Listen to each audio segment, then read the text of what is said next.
Bible Analytics. Dahil maraming nagkukunwaring mga pastor, preacher na sa akala nila ay talagang nasa mataas na kalagayan na sila, pero hindi nakaintindi pa rin sa Biblia. Ito yung subject natin, mga kababayan, Mateo 16:18. Si Kristo po ang nagsalita niyan. Kumuna po sa atin yan, sa batong ito, sabi ni Jesus Christ, ito tayo po ang aking iglesia.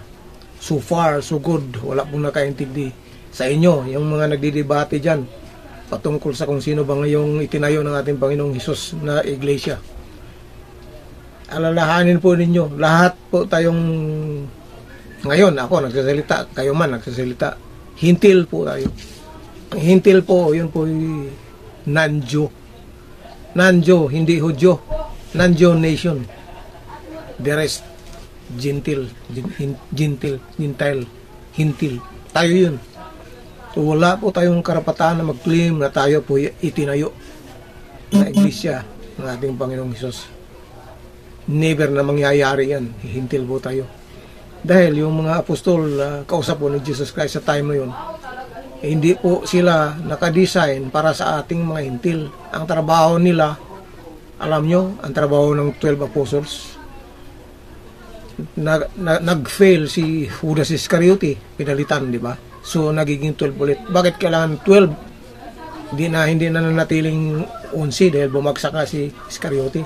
Pero pinalitan nila si Mateas, nagiging 12 ulit. Ang trabaho talaga nila, hindi yun para sa hintil, kundi para sa mga Hudyo. 19:28 na Book of Matthew, yun po ang trabaho nila, mga kababayan.